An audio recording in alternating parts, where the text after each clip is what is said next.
Hey, Jesse, what's up, Hey, man? hey, how's it going, Joe? Good to see you. Nice to meet you. How's life? Not too bad, not too bad. Yeah, just kind of chugging along here. Well, I'm excited to talk about the brand new album Gradient. And before we get into it, the COVID pandemic period really rocked the music world. How did Yeah, you survive that 3.5 years, and how did it change you? it was a real challenge, and it really evolved kind of as the situation changed. And I know kind of regionally it affected different parts of the continent differently. Here in Toronto, we had some of the longest lockdown measures in effect. So in terms of performances for the better part of those 3 years, that at least the first year there was really nothing happening, and then some groups started trying to do the virtual thing, which worked to a certain degree.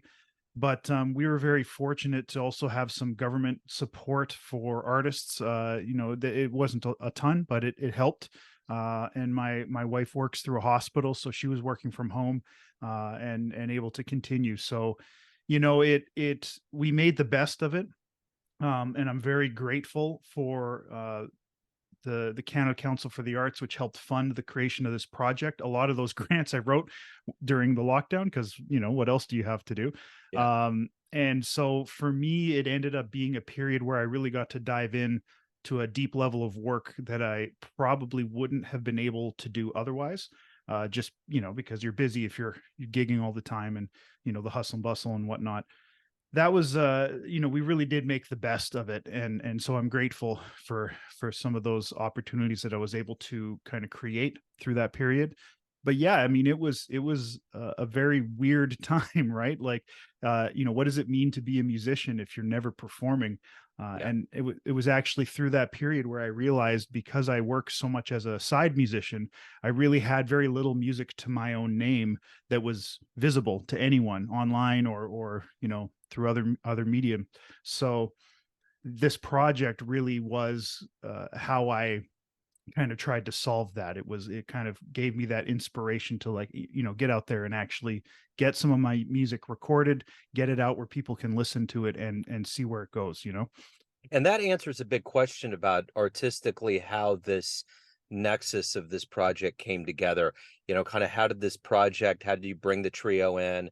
How does it feel now with the world opening up, the possibility of live music? How does that combined feeling for you feel? It's again, it's a real mixed it's a mixed bag, because on the one hand it's very exciting, of course, to get these opportunities reemerging again, to see the possibilities. But it can be overwhelming, right? You almost got used to what it was like, even though I'm glad it's passed. And then everyone was so eager to kind of hit the ground running once we were able, that you kind of got caught wrong-footed a little bit, and had to, I was joking with someone the other day that, we were at a gig, and we were joking that, like, we forgot how to pack our instruments up because it had been so long, you know what I mean? That kind of Yeah. thing. And so, it was even getting ready for this album. It was, I got the go ahead for the album right around the same time that I was actually added to the sub list for the Toronto Symphony Orchestra. And they had some retirements and things, so they needed bass players quite a bit.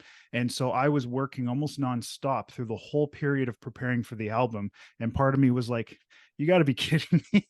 Here are these two excellent opportunities. And of course, after 3 years of doing nothing, they're happening at exactly the same time, right? And so everything felt a little bit frantic, and like suddenly you don't have enough time, which is a really strange feeling after doing nothing. So it's really great. I'm very grateful to see how the album has been circulated so far, and the number of people who have been showing interest in it.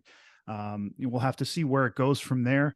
The next stage would be book a tour. I think with a newborn kid at home, that might be a little challenging, but at some point, we'll look at doing that. So it's really exciting. It makes it feel like the private work that I did over the last few years kind of meant something, like it mattered. Right now we're out and getting to do the thing again, and I'm seeing some positive results. So it's really uplifting, and it makes me very optimistic. So what are you hoping the listener gets from this album? That is a very good question. My whole concept for what I was trying to accomplish was bringing together my two musical uh, passions, my two kind of musical outputs that represent what I do with my career, with my time.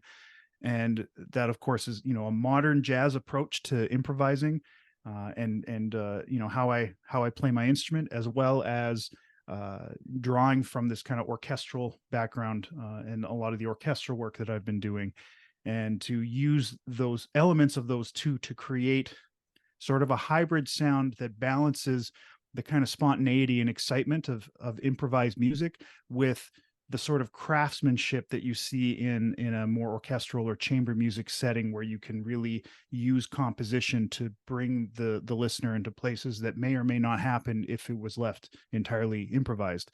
I feel like the two can complement each other, and I've tried a few different combinations of instruments and sizes of groups to do that, and I feel like this trio is really the kind of optimal setting. The three of us can work together really, really well, and a larger group, you're a bit more restricted in the kind of spontaneity side of things. But the other two musicians are also really tuned in to what we're trying to do, I think, and have been willing to get pushed outside of the box a bit as jazz musicians into more sort of chamber music aesthetics. And I think the listener is going to sort of hear a very narrative arc to a lot of these tunes. Some of them have a fairly I wouldn't say obvious, but a predetermined kind of programmatic story that they're trying to tell. Others are a little bit more open ended. And I hope that the listeners can create their own narrative in their mind in terms of what is happening, what story is being told. Um, Jazz musicians are always trying to tell a story with their solos, but I think by adding in uh, a slightly more chamber influenced composition style, I hope that they're going to hear that even more, so that throughout the entire tune, they're going to hear a story arc. And I'm curious to hear people's take on the various tunes. So, how did this journey begin for you? You're kind of a hybrid of jazz and classical. How did this journey into the music begin, and how did it steamroll into this album and this jazz life?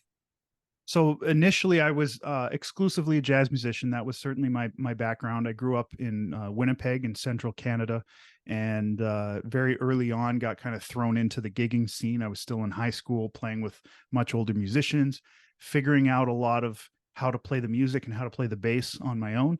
And then once I started university, I went to Brandon University, which is a small school again in Manitoba, where I really got to rub shoulders with a lot of very, very high level classical musicians.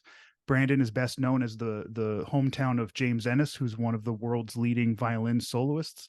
And actually, his father, who passed away not long ago, was one of my academic supervisors. So it's a Okay. very, very small music community, but really kind of hits above its weight class in that regard.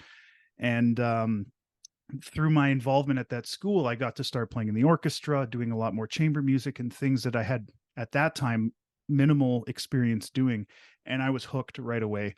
It made so much sense in terms of the instrument, getting to be amongst string players as a string player. In the jazz context, bass players are rhythm section players, and we have a certain identity from that. But the string player side is also really valuable. And what I've found is, over the years, the most rewarding performing opportunities I've had have been things that sort of pull on both of those backgrounds. So once I was finished school there, I moved to Toronto. It would have been about 2011. I did the University of Toronto master's program in jazz performance, and I started working in the city. And what I found was there was a bit of a limit to what I was able to accomplish on the orchestral side, because I was a jazz musician and Yeah. had more training than the average jazz musician, but I had some holes that I needed to deal with. So I ended up going back to school. There's a program called the Glenn Gould School through the Royal Conservatory in Toronto. It has a lot of ties to the Toronto Symphony, and so I studied there. Did my 2-year artist diploma. So at that point, I'd done a lot of school. And kind of over the years since then, I've started working with a lot more of the kind of higher level orchestras in the city.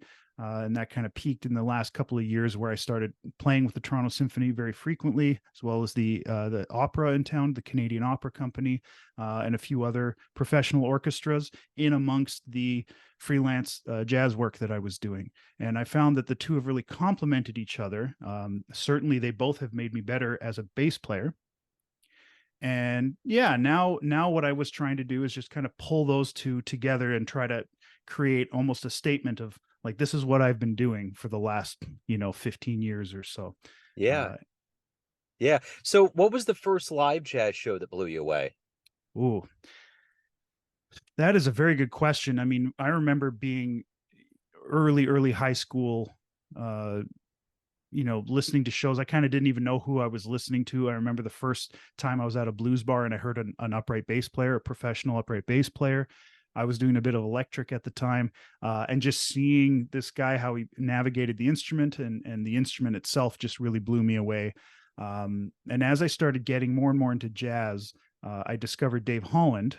And actually, I discovered him through my older brother Ben, who's a saxophonist who was really into Chris Potter.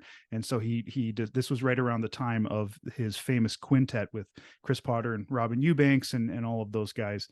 And so he gave me Prime Directive, which is one of Dave's studio albums, Yeah. as a Christmas present or whatever. And I had just never heard jazz played that way. I had been kind of told what to listen to up to that point. So I was, studying my Ray Brown recordings and listening to Paul Chambers and all the things you're supposed to do as a good little jazz student. And Hmm. and I loved it.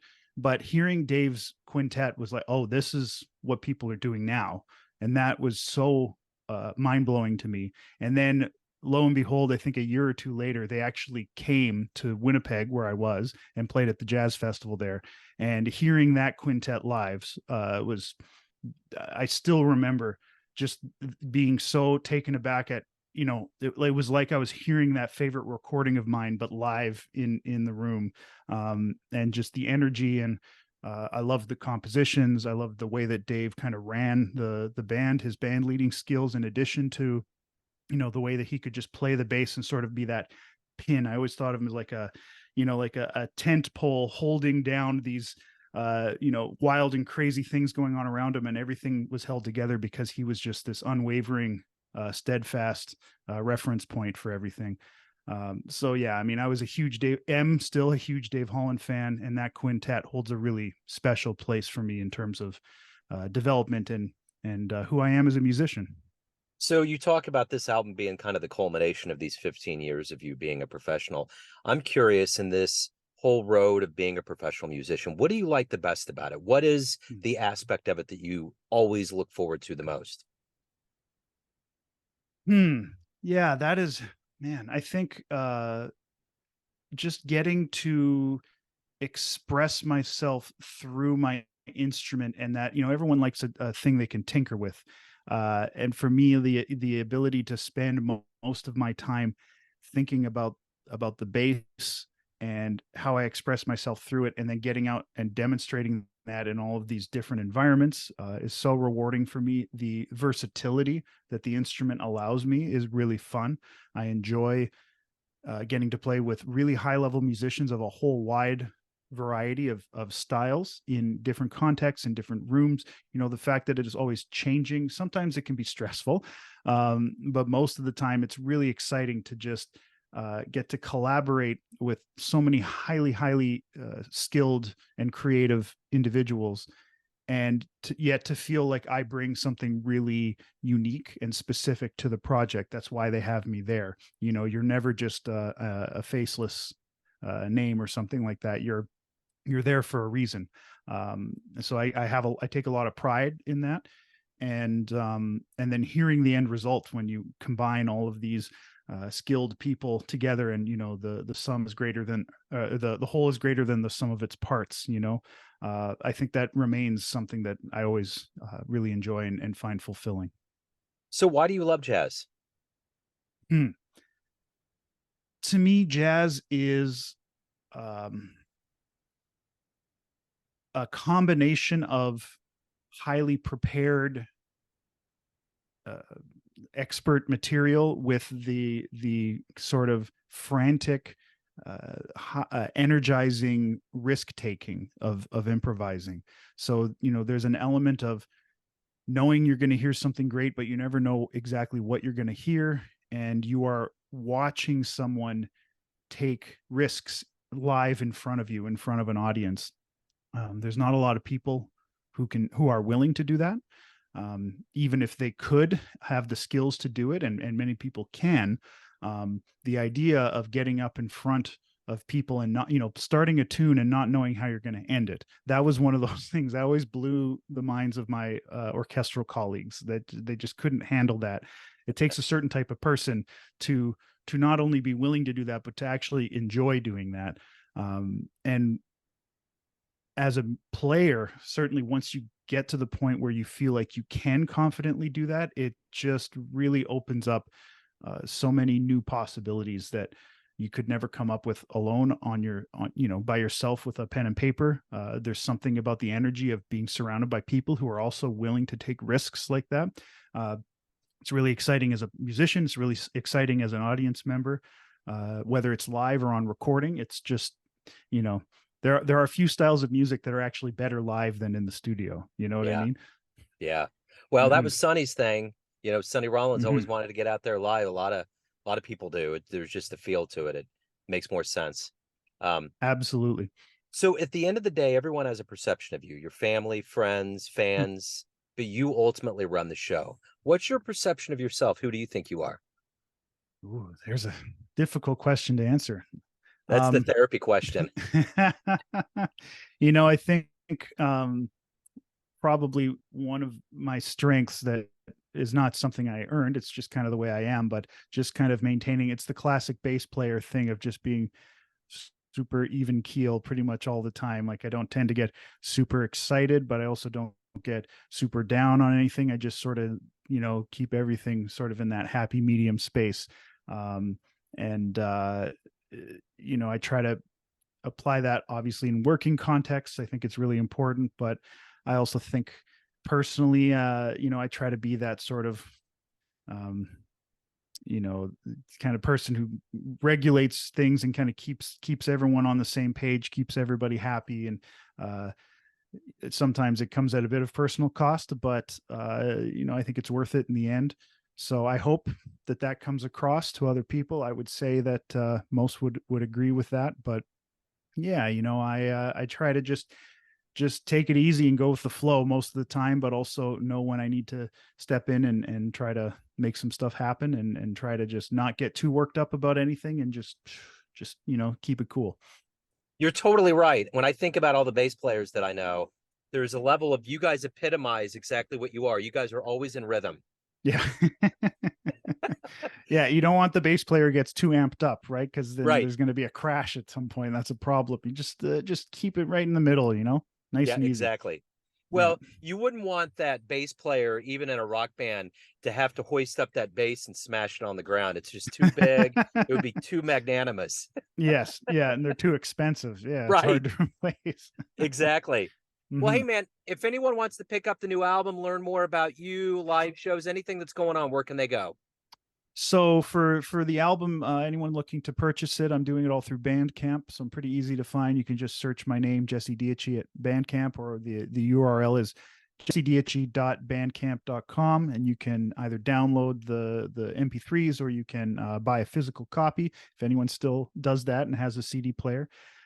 In terms of streaming, it's on most of the streaming services. It's on Spotify, it's on Apple Music, Deezer, and a lot of the other ones. So if you've got a subscription to one of them, take a search for Jesse Dietschi Trio and you'll find it.